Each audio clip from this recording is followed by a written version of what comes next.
नमस्कार दोस्तों, आप सभी का स्वागत है। उम्मीद है आप लोगों की तैयारी बहुत अच्छे से चल रही होगी और बहुत कम टाइम हमारे पास है, तो इसमें जितना मैक्सिमम हो सके उतना आप लोगों को स्मार्ट तरीके से वर्क करना है। मैंने पहले भी बताया था, ऐसा नहीं केवल नोट्स पढ़ते रहें कि या केवल जो पीछे के क्वेश्चन आए हैं उन्हीं कितने कौन से इंपॉर्टेंट क्वेश्चन है, किस प्रकार का क्वेश्चन नया बन सकता है, उन सभी चीज़ों को हमें देखना है। तो इसी क्रम में जैसा आप लोगों को पहले बताया था कि हम बिल्कुल यूनिट वाइज लेके चल रहे होंगे। जितने आप लोगों को क्वेश्चन डाले जाते हैं बहुत अच्छे से आप उन चीज़ों को साथ के साथ लिखते चलिए और साथ के साथ तैयार करते हुए चलिए। हम एक दिन में एक दिन छोड़ के 2 दिन छोड़ के जैसे जैसे आप लोगों की क्लासें आती जाती हैं उसके साथ बिल्कुल तैयार रखें। बहुत जल्द सब सब्जेक्ट की आप लोगों को क्लासें मिलेंगी। आज हम बात कर रहे होंगे बीएससी बीएड फर्स्ट ईयर के लिए और पेपर फर्स्ट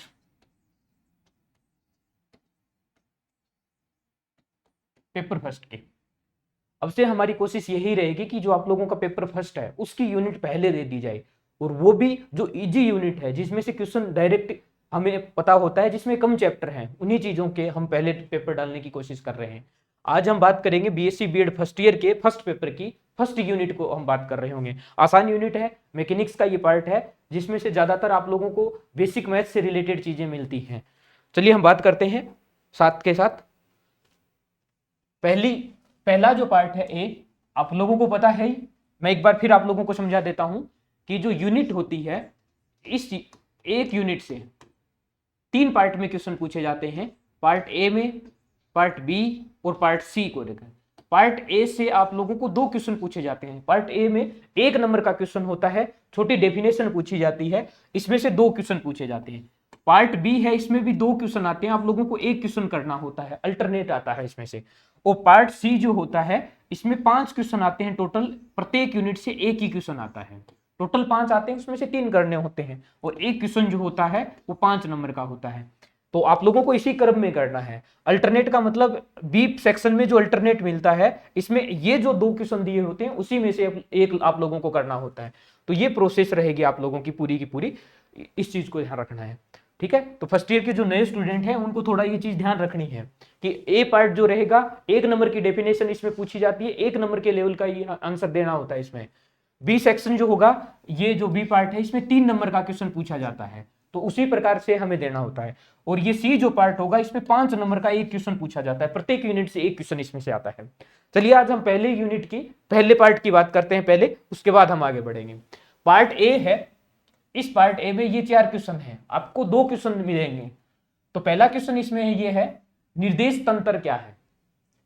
निर्देश तंत्र क्या है, तो सिंपल सी डेफिनेशन में ये बता देता हूं। ऐसी कोई भी फ्रेम के बारे में ये पूछ रहा है, तो ऐसा कोई भी सिस्टम जिसमें किसी बिंदु की स्थिति को प्रदर्शित किया जा सके या किसी बिंदु की स्थिति को बताया जा सके, वो क्या कहलाता है, निर्देश तंत्र कहलाता है। अब निर्देश तंत्र में 2 टाइप से निर्देश तंत्र मुख्य रूप से पढ़े जाते हैं, जिनमें एक होता है जड़त्वीय निर्देश तंत्र और दूसरा होता है अजड़त्वीय निर्देश तंत्र। देखो मैं एक डेफिनेशन बता देता हूं, आप इसी के अकॉर्डिंग दूसरी डेफिनेशन याद कर लेना। जड़त्वीय निर्देश तंत्र जो होता है, जड़त्वीय निर्देश तंत्र में यह होता है कि इसमें बाह्य बल की अनुपस्थिति में, बाह्य बल जो होता है या एफ एक्सटर्नल का जो मान होता है, एक्सटर्नल जो फोर्स होता है वो कितना होता है, 0 होता है। आप लोगों को यहां से पता होता है कि जो बल होता है उसको कैसे लिखा जा सकता है, m d two r upon d t two बराबर में कितना हो जाएगा, ये 0 हो जाएगा। देखो एफ एक्सटर्नल बाह्य बल का मान जो है वो 0 अगर होता है तो ये होता है एम ए लिखा जाता है, द्रव्यमान इंटू त्वरण के रूप में लिखा जाता है। तो द्रव्यमान इंटू ए को लिखा है स्थिति सदिश के रूप में, d two r upon d t two बराबर 0 होगा। इसका मतलब ये जो पद रहेगा ये 0 होगा, और ये 0 होने का मतलब क्या होगा, D R upon d T बराबर क्या हो जाएगा, कांस्टेंट हो जाएगा। सी मैंने लिख देता है constant. D R upon d T क्या होता है, वेग का मान होता है, वेग, तो वी। अब यहां से डेफिनेशन अगर हम बनाएं जड़त्वीय निर्देश तंत्र की, तो ये आएगी कि ऐसा निर्देश तंत्र या ऐसी कोई भी फ्रेम जिसमें बाह्य बल की अनुपस्थिति में वेग का जो मान होगा वो हमें क्या मिल रहा होगा, कांस्टेंट मिल रहा होगा। तो ऐसा जो भी फ्रेम रहेगा या निर्देश तंत्र रहेगा वो क्या कहलाएगा, जड़त्वीय निर्देश तंत्र कहलाएगा। अजड़त्वीय इसका जस्ट रिवर्स हो जाएगा कि इसमें बाह्य बल का जो मान होगा वो जीरो नहीं होगा, और जीरो नहीं होगा तो वेग नियत या अनियत कुछ भी हो सकता है। तो निर्देश तंत्र क्या है? ऐसा कोई भी सिस्टम जिसके द्वारा हम किसी बिंदु की स्थिति को प्रदर्शित कर सकते हैं वो क्या कहलाता है? निर्देश तंत्र कहलाता है। बाह्य बल अगर अनुपस्थित है, वेग नियतार है, इसका मतलब वो क्या रहेगा? जड़त्वीय निर्देश तंत्र रहेगा। बाह्य बल अगर है तो क्या कहलाएगा? अजड़त्वीय निर्देश तंत्र कहलाएगा। इन तीनों में से एक डेफिनेशन कंफर्म पूछी जानी है 100%। नेक्स्ट क्वेश्चन की बात करते हैं। दूसरा क्वेश्चन है संवेग संरक्षण नियम क्या है? रेखीय संवेग संरक्षण जो होता है उसके बारे में पूछा जाता है। तो आप लोगों को ये बेसिक चीज पता होगी कि जब एफ एक्सटर्नल का मान, बाह्य बल एफ एक्सटर्नल की अगर वैल्यू 0 होती है तो m, अभी जो मैंने लिखा था d2r अपॉन dt2 बराबर कितना हो जाएगा? 0 हो जाएगा। तो यहां से हम द्रव्यमान को 0 नहीं करेंगे, तो ये पार्ट क्या हो सकता है? 0 हो सकता है। तो d2r अपॉन dt2 ये क्या हो जाएगा? 0। ये अगर 0 है इसका मतलब इसको ऐसे भी तो लिख सकते हैं ना, d अपॉन dt मैंने बाहर लिख दिया और बाहर मैंने लिख दिया dr अपॉन dt लिख दिया। अब देखो, अगर किसी भी पार्ट का, किसी भी पद का अवकलन अगर 0 होता है, किसी भी पद का अगर अवकलन 0 होता है, उसका मतलब क्या होता है? जो पार्ट होता है या जो फंक्शन होता है उसकी वैल्यू क्या होती है? कांस्टेंट होती है। तो ये क्या हो जाएगा? कांस्टेंट हो जाएगा। तो m बाहर चल रहा है, इसके मल्टीप्लाई में चल रहा है, तो ये हो जाएगा m dr अपॉन dt बराबर कितना हो जाएगा? कांस्टेंट हो जाएगा। उसको मैंने लिख दिया कांस्टेंट, ये कांस्टेंट हो जाएगा। dr अपॉन dt अभी समझाया था वेग क्या होता है, स्थिति में परिवर्तन की दर क्या कहलाती है? वेग। तो ये आ जाएगा m v बराबर आ जाता है कांस्टेंट। तो m v क्या होता है? m इंटू वेग, द्रव्यमान इंटू वेग का जो मान होता है वो किसके बराबर होता है? संवेग का बराबर होता है। इसका मतलब जो पार्टिकल है उसका संवेग क्या आ रहा है? कांस्टेंट आ रहा है। यही संवेग संरक्षण का नियम है। तो इसमें कंडीशन ये हो जाएगी कि एफ एक्सटर्नल की जो वैल्यू होती है, लगाया गया जो बाह्य बल होता है वो क्या होता है? 0 होता है।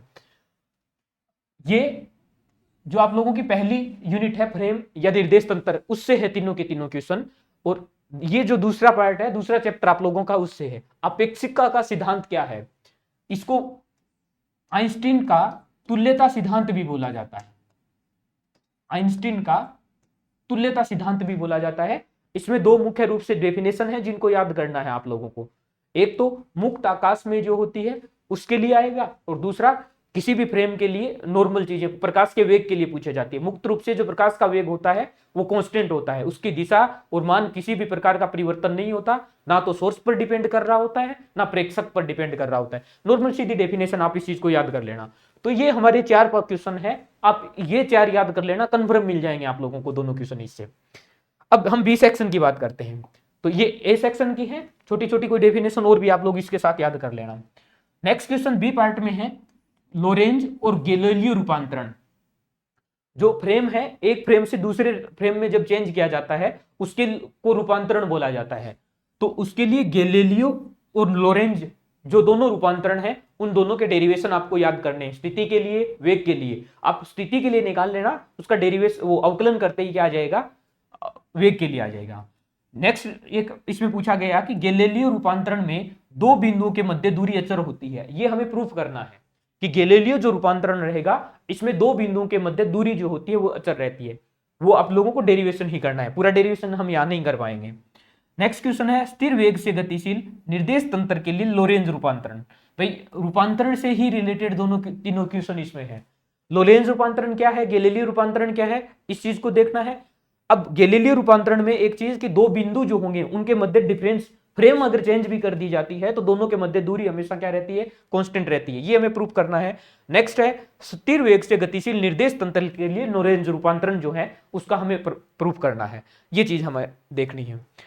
तो ये क्वेश्चन है रूपांतरण, मतलब आप लोगों को बी सेक्शन में रूपांतरण से रिलेटेड ही क्वेश्चन लगभग मिलने की संभावना है पूरी की पूरी। सी सेक्शन में इसमें जो बड़ा क्वेश्चन है वो है फ्रेम से रिलेटेड है। ये है कि वेग में परिवर्तन के कारण द्रव्यमान में होने वाले परिवर्तन। देखो m बराबर होता है m नोट बटे root 1 minus v square upon में सी स्क्वेयर। एम नोट होता है स्थिर वस्तु का द्रव्यमान, एम गतिशील वस्तु का द्रव्यमान होता है 1 माइनस वी स्क्वेयर। किसी भी पार्टिकल के लिए जिसके हम बात कर रहे हैं उसका वेग कितना होगा, वो v का मान होता है, c होता है प्रकाश का वेग। तो जैसे जैसे हम यहां से वेग बढ़ाते जाएंगे इसकी वैल्यू क्या होती चली जाएगी, बढ़ती चली जाएगी। तो इस वेग में परिवर्तन के साथ, इस वेग में जो हम परिवर्तन कर रहे होंगे, तो वेग में परिवर्तन करने के कारण हमें जो द्रव्यमान में परिवर्तन मिलता है उसका हमें प्रूफ पूछा है। तो आप लोगों को वेग में परिवर्तन के कारण द्रव्यमान में जो परिवर्तन आएगा उसका फॉर्मूला ये आएगा, ये फॉर्मूला आप लोगों को क्या करना है, प्रूफ करना है। 5 नंबर का क्वेश्चन है, पूरे डेड वेज का डेरिवेशन ये है, आप लोगों को ये अच्छे से तैयार करना है। तो इसमें से ये डेफिनेशन और ये वाला वेग में परिवर्तन, ये रूपांतरण से रिलेटेड चीजें हैं। तो ये आप लोगों की पहली यूनिट है। इतना सा पार्ट आप लोगों को बहुत अच्छे से कर लेना है। यकीन मानिए आप लोगों की जो 3 क्वेश्चन आप लोगों को करने हैं 100% आप लोगों को इसमें से मिल जाएंगे। तो उम्मीद है आप लोगों को ये चीजें बहुत हेल्पफुल रहेगी। तो आप लोग इनके साथ तैयार कीजिए, जैसे जैसे बहुत जल्दी आप लोगों को नेक्स्ट यूनिट भी मिलेगी। तो एक यूनिट आप लोगों की डाल दी गई है, इस यूनिट को तैयार रखिए। दूसरी तो आप थोड़ा बहुत तैयार करोगे तब तक मैं दूसरी यूनिट के क्वेश्चन डाल दूंगा। तो जो क्वेश्चन डाले जाते हैं कम से कम वो आप लोगों के तैयार होने चाहिए। जिन्होंने पहले से पढ़ रखा है वो इसके साथ रिवाइज करें कि ये इंपॉर्टेंट है, कम से कम ये आप लोगों को तैयार होने चाहिए। ठीक है, धन्यवाद। ज्यादा से ज्यादा संख्या में आप लोग जुड़िए, शेयर कीजिए और बहुत अच्छे से तैयारी से लगे रहिए। धन्यवाद, जय हिंद।